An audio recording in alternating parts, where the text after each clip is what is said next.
esta breve intervenção prestando uma justa homenagem ao saudoso Virgílio Ferreira, pela voz do honorável magistrado João, abraços com a curva descendente da vida em nome da terra.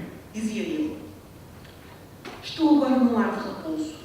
É assim que se chama, numa tabuleta e na lista telefónica. Eu não estou mal. Há cá imensa gente a repousar. Eu não estou. Mas muitos não querem. Têm a mania de estar vivos, com as suas coisas à volta e com toda a gente a dizer-lhes que sim. Não querem. Mas eu fico cá. Este testemunho, tão mais pungente, quando se revela inexplicável a fronteira entre ficção e realidade, resume, a meu ver, muito do que nos traz aqui hoje, reunidos, e cuja oportunidade eu agradeço penhoradamente à Fundação Moceia Barreto e à Procuradoria-Geral Distrital de Coimbra. Ao organizarem um congresso com este tema, a Procuradoria-Geral Distrital de Coimbra fez jus à noção que dela se tem de uma estrutura de enorme pujança, uma estrutura enérgica, dinâmica, virada para o presente e com grande projeção no futuro.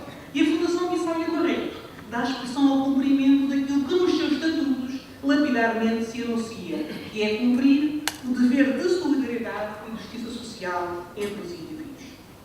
E a realização deste congresso é bem a prova de que a missão prosseguida pela Fundação rasgou definitivamente as fronteiras da cidade que a acolhe, já que, ao convocarem uma temática tão intimamente associada a um problema central a Portugal e à condição do velho continente, esse facto não pode deixar de ter eco, quer a nível nacional, quer mesmo além de fronteiras.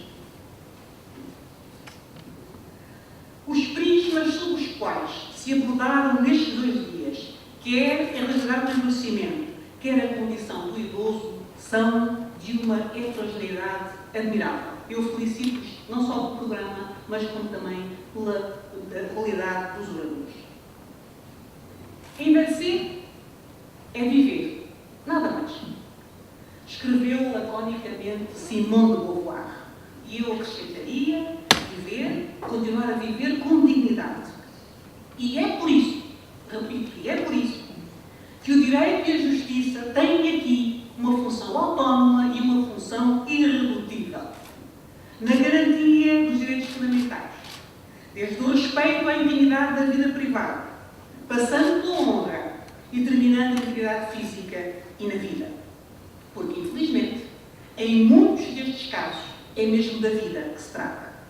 De vidas que se apagam pelo abandono, que se apogam pela humilhação e pelo esbulho, que se encolhem privadas de espaço, muitas vezes em casa própria, que se extinguem pelos maus tratos reiterados e pela violência. O combate à violência e à discriminação, especialmente contra grupos vulneráveis, no qual, obviamente, se incluem os idosos com capacidade diminuída, porque, obviamente, isto é uma categoria diferenciada, é, obviamente, uma das prioridades assumidas por este Executivo, como seria, penso eu, por qualquer outro, mas isto resulta claramente do programa do Governo. Eu ouvi aqui, a propósito das conclusões, falar-se da necessidade de desenvolvimentos na perspectiva penal, da intervenção penal. Eu diria que a escolha dos instrumentos adequados a esse desígnio, portanto, ao desígnio de proteger estes grupos vulneráveis contra este tipo de agressões, tem de ser naturalmente muito ponderada e muito criteriosa e tomar em consideração o facto do nosso ordenamento jurídico assegurar já, tal como também foi aqui reconhecido, a tutela penal de pessoas vulneráveis em razão da idade através da consideração dos tipos legais de violência doméstica e de maus tratos. Saber em que medida os princípios da subsidiariedade e da fragmentaridade do direito penal comportam e aconselham a criação de novos tipos penais é uma questão que, obviamente, deve ocupar as nossas reflexões e que julgo que deve merecer um debate e um consenso alargados, não só do ponto de vista da sociedade, como, em particular, da comunidade jurídica. Já foi seguramente aqui dito, e eu reafirmo, que Portugal figura hoje entre os 5 países com maior percentagem de idosos da Europa. Em 15 anos, entre 2000 e 2015, os índices de envelhecimento subiram 98,8%, subiram de 98,8% para 143,9% em 15 anos. Mas se nós recuarmos aos anos 60, encontramos índices de envelhecimento da ordem dos 27,5%. A diferença que isto faz é, de facto, abissal. Em 1961, Portugal tinha 213.895 nascimentos. Em 2015, no ano passado, teve 85.500 e, apesar de tudo, subiu relativamente a 2014. O Instituto Nacional de Estatística tornou público ontem alguns dados, constatou o relatório e cujo conteúdo eu vou ler em algumas partes. E passo a fazer. As alterações na dimensão e na composição por sexo e idade da população residente em Portugal, em consequência da descida da natalidade, do aumento da longevidade e, mais recentemente, do impacto da imigração, indiciam, para além do decréscimo populacional nos últimos anos, a continuação do envelhecimento demográfico. Entre 2005 e 2015 é visível o duplo envelhecimento demográfico. A base da pirâmide apresenta o estreitamento, enquanto que o seu topo se alarga. Neste período, o número de idosos aumentou 316.188 e o número de jovens, pessoas com menos de 15 anos, diminuiu 208.148, sendo que o número de pessoas em idade ativa, portanto, com idades compreendidas entre os 15 e os 64 anos, também se reduziu em 278.698. Em 2005, por cada 100 jovens, havia em Portugal 109 idosos, valor que aumentou para 147 em 2015. Em 10 anos, passou-se de 100 para 109 para 100 para 147. Desde 2000, como sabem, o número de idosos é superior ao número de jovens. Esta é a perturbadora realidade com a qual temos de lidar e para a qual temos de convocar, e eu refiro-me aqui ao plano estritamente jurídico, as respostas exigentes que este contexto reclama. Eu aprendi, ainda nova, em casa dos meus pais, que envelhecer significava interiorizar múltiplas experiências. Que envelhecer sugeria sabedoria.